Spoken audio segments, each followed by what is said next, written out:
Malegaon power supply limited कंपनीत काम करणारे महाराष्ट्र स्टेट इलेक्ट्रिसिटी वर्कर्स फेडरेशनच्या कर्मचाऱ्यांनी MPSL कामगारांच्या प्रलंबित प्रश्नाबाबत जसे पगार वेळेवर होणे, भविष्य निर्वाह निधी जमा करणे, पगार वाढ आदी संदर्भात काम बंद आंदोलन पुकारलेले आहे।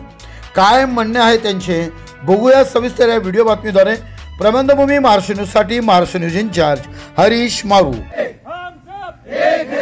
हमारी यूनियन हमारी ताकत, हमारी यूनियन हमारी ताकत। हम सब एक है, हम सब एक है। MPCL कामगाराला न्याय मिळालाच पाहिजे, MPCL कामगाराला न्याय मिळालाच पाहिजे। हम सब एक है, हम सब एक है। MSEB वर्कर्स फेडरेशन जिंदाबाद जिंदाबाद जिंदाबाद। लाल बोटा जिंदाबाद जिंदाबाद जिंदाबाद। आयटक जिंदाबाद जिंदाबाद जिंदाबाद। MSEB कामगाराला पगार वाढ मिळालीच पाहिजे मिळालीच पाहिजे मिळालीच पाहिजे। MSEB कामगाराला न्याय मिळालाच पाहिजे मिळालाच पाहिजे मिळालाच पाहिजे। हम सब एक है। अरे कौन लड़ेगा? हम लड़ेंगे। अरे कौन जीतेगा? हम जीतेंगे। हम सब एक है, हम सब एक है। तर काय नाव तुमचं आणि काय पद आहे आणि काय म्हणणं काय आपलं नेमकं? मी GH वाघ, MSEB वर्कर्स फेडरेशनचा जॉईंट सेक्रेटरी महाराष्ट्र राज्याचा। आमच्या संघटनेबरोबर हे MPCL कामगारांची संघटना त्या ठिकाणी संलग्न आहे। आम्ही आयटक म्हणून सगळे संलग्न आहोत। या ठिकाणी स्वतंत्र संघटन MSEBच्या नेतृत्वाखाली या ठिकाणी स्वतंत्र संघटन यांचं MPCL कामगारांचं आहे। 2020 पासून या ठिकाणी MPCL काम करते आहे आणि म्हणून त्यानंतर 21-22 मध्ये संघटन स्थापन झालं। त्यावेळेला सातत्याने या कामगारांचे काही प्रश्न सातत्याने लेखी स्वरूपामध्ये संघटना म्हणून मांडण्याचा प्रयत्न केला। बऱ्याच वेळेला प्रशासनाबरोबर MPCLच्या प्रशासनाबरोबर चर्चा सुद्धा झाली, त्याच्यातले काही प्रश्न सुटले, परंतु सातत्याने ज्या काही मागण्या आहेत त्याच्याकडे दुर्लक्ष करण्याचं काम MPCL प्रशासनाने या ठिकाणी केलेलं आहे। या कर्मचाऱ्यांना 2020 पासून आज 5 वर्ष या ठिकाणी होतील, पण 1 रुपयाची सुद्धा पगारवाढ त्या ठिकाणी दिलेली नाही। आणि या कामगारांवर काम करताना सातत्याने अन्याय या ठिकाणी होतोय आणि छोटे छोटे प्रश्न आहेत। यांचा पगार वेळेवर 10 तारखेला झाला पाहिजे ही आपली पहिली मागणी होती। या संदर्भात सातत्याने 2 वर्षापासून पत्रव्यवहार करतो आहे। नाशिकच्या कामगार उपायुक्तांकडे या संदर्भातली तडजोडीची बैठक सुद्धा झाली।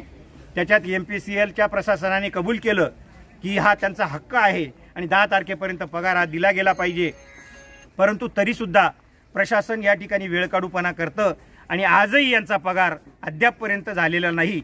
25 तारीख 26 तारीख प्रशासनाच्या मनाला जसं वाटेल तशा पद्धतीने पगार यांचा होतो।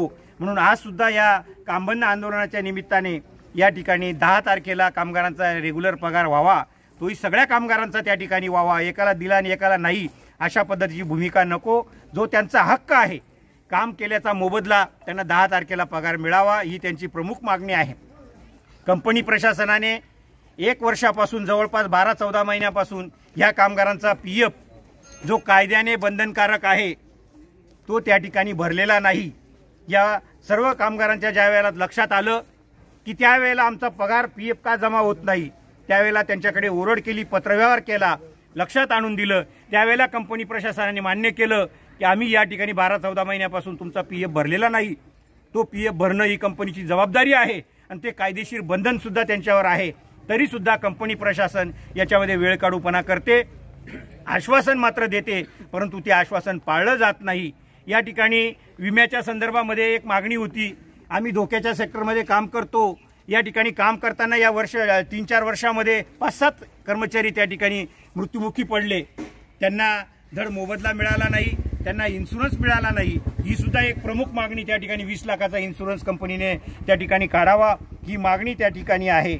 आणि या संदर्भामध्ये पगारवाढी संदर्भामध्ये मधल्या काळामध्ये आपल्या जिल्ह्याचे पालकमंत्री आदरणीय दादा भुसे साहेब यांच्याशी या संघटनेच्या प्रतिनिधी चर्चा केली। त्या ठिकाणी कंपनीच्या मॅनेजरला प्रशासनाला बोलवण्यात आलं आणि त्यांनी त्या ठिकाणी तडजोड करून सांगितलं की ह्या पोरांची मागणी रास्त आहे आणि त्या ठिकाणी भुसे साहेबांच्या मध्यस्थीने यांना ताबडतोबीने 1000 रुपयाची पगारवाढ तुम्ही लागू करा अशा पद्धतीची चर्चा झाली। कंपनी प्रशासनाने होकार सुद्धा दिला आणि डिसेंबरमध्ये यांना पगारवाढ लागू करतो म्हटले, परंतु अद्यापपर्यंत कुठल्याही प्रकारची पगारवाढ यांना लागू केली नाही। म्हणजे पालकमंत्री आणि यांचं सुद्धा त्या ठिकाणी कंपनी प्रशासन मान्य करत नाही आणि संघटनेचं तर बिलकुल पत्रव्यवहाराला जुमानत नाही. म्हणून या ठिकाणी आजचं हे कामबंद आंदोलन प्रतिनिधी स्वरूपाचं आहे. भविष्यामध्ये जर कंपनी प्रशासन अशाच पद्धतीने वागणार असेल आणि कामगार कर्मचाऱ्यांना टॉर्चर केलं जातं, भीती दाखवली जाते, तुझी बदली करू, तुला कामावरून कमी करू, अशा पद्धतीची दहशत या ठिकाणी राबवली जाते आणि आम्ही बाहेरचे बिहारमधून कामगार आणू, अशा पद्धतीची दहशत जर कधी या कंपनीच्या कामगारांवर केली जात असेल तर Maharashtra state electricity workers federation आणि यांची संघटना हे सहन करणार नाही. भविष्यामध्ये मालेगाव हे संवेदनशील शहर आहे. याच्यामध्ये विजेचा प्रश्न फार गंभीर स्वरूपाचा आहे आणि हे कामगार जर रस्त्यावर आले, यांनी जर दीर्घ स्वरूपाचं आंदोलन केलं तर कंपनी प्रशासनाला पळता भुई थोडी होईल. लायन ऑर्डरचा प्रश्न त्या ठिकाणी निर्माण होऊ शकतो. म्हणून या ठिकाणी या आपल्या चॅनलच्या माध्यमातून माझी विनंती या ठिकाणी प्रशासनाला राहील, ताबडतोबीने 5 वाजेपर्यंत या ठिकाणी आमच्याशी संघटनेशी चर्चा करा.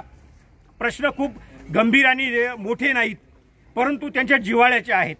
हे प्रश्न तातडीने सुटले पाहिजेत, अशा पद्धतीची भूमिका संघटनेची आहे आणि ते सोडवण्यासाठी प्रशासनाला काही फार वेगळं काही करावं लागणार नाही.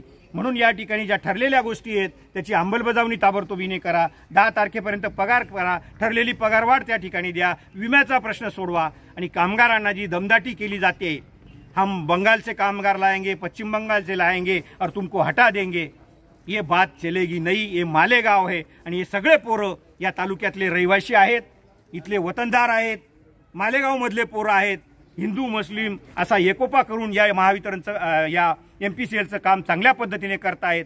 कंपनीला जर चांगलं काम करायचं असेल तर कामगारांच्या प्रश्नांची दखल कंपनीला घ्यावी लागेल. एवढी आर्त मागणीसाठी आजचं हे काम बंद आंदोलन आमचं आहे. तुमचं हे काम बंद आंदोलन फक्त आजच आहे का कसं? आजच्या दिवसापुरतं या ठिकाणी आंदोलन आहे आणि आता आमच्या संघटनेच्या पदाधिकाऱ्यांची बैठक या ठिकाणी होईल. आम्हाला जर चर्चेला बोलवलं नाही, आमच्याशी जर 5 वाजेपर्यंत चर्चा केली नाही तर मग बेमुदत आंदोलन करायचं का काय याचा निर्णय आम्ही त्या ठिकाणी घेऊ. आमच्या नोटीसमध्ये आपण जे आंदोलन करताय याच्या संदर्भात आपण संबंधित अधिकाऱ्यांना तसं निवेदन किंवा नोटीस अगोदर दिलेली आहे का? आम्ही 2 तारखेला कंपनी प्रशासनाला या ठिकाणी निवेदन दिलं आहे. याची कॉपी अप्पर जिल्हाधिकारी, पोलीस स्टेशन आणि कामगार आयुक्त नाशिक यांना सुद्धा या आंदोलनाच्या संदर्भामध्ये आधी 2 तारखेला नोटीस दिलेली आहे. 14 दिवस झाले मात्र कुठलीही उकल यांनी केली नाही आणि आज सकाळी 11 वाजता एका एजन्सीच्या मार्फत संघटनेला पत्र दिलं की आपले प्रश्न अगदी मुद्देसूद आहेत, त्याच्यामध्ये कंपनीची चूक झालेली आहे, ती दुरुस्त करण्यात येईल आणि आंदोलन करू नये अशा पद्धतीची आडमुठी या ठिकाणी कुठल्या एजन्सीद्वारे म्हणजे एजन्सी कसं काय आली? इम्पेल्को एजन्सी त्यांनी नेमली आहे कामगारांच्यासाठी. 2 एजन्सी, हिंदुस्तान आणि इम्पेल्को या एजन्सी त्यांनी दिल्या आहेत. ते यांना एम्प्लॉई मानायला तयार नाही, परंतु आमचं म्हणणं आहे हे प्रिन्सिपल एम्प्लॉई MPCLचे आहेत, एजन्सीशी आम्हाला देणं घेणं नाही, हे MP नाही. पण तरी सुद्धा कुठल्याही प्रकारची चर्चा या ठिकाणी झाली नाही आणि 11 वाजता ते मान्य करतात की या चुका झाल्या आहेत, या दुरुस्त करू.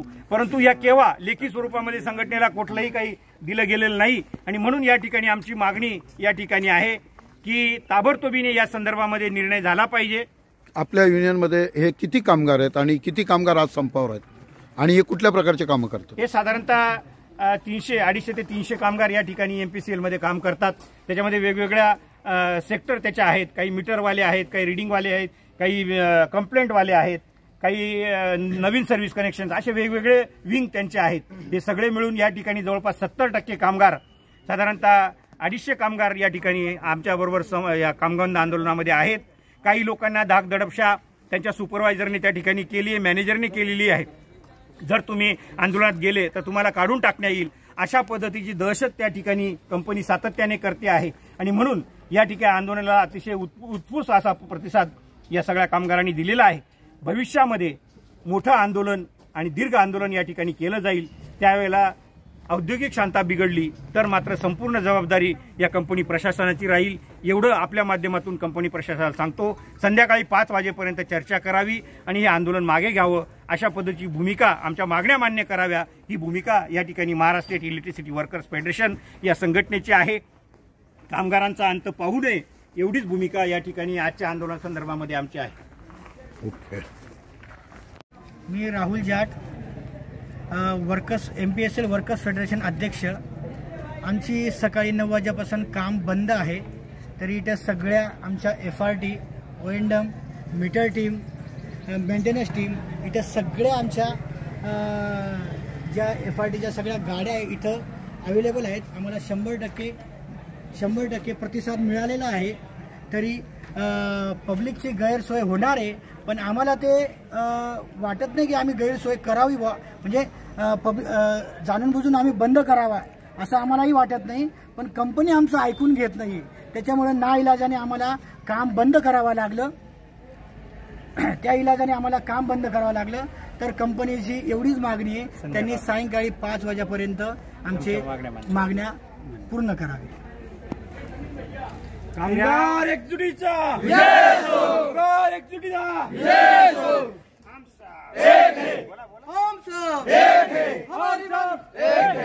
हमारी मांगे हमारी मांगे हम सब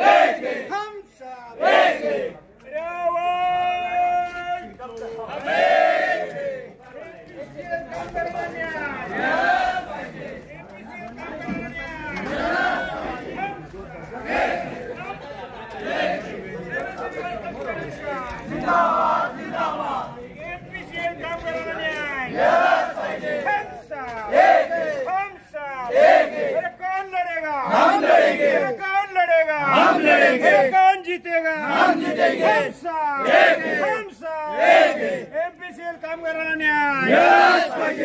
ताज्या व महत्त्वाच्या बातम्या बघण्यासाठी प्ले स्टोअरवर जा, प्रबलभूमी ॲप डाउनलोड करा व या धावपळीच्या जीवनात अपडेट रहा.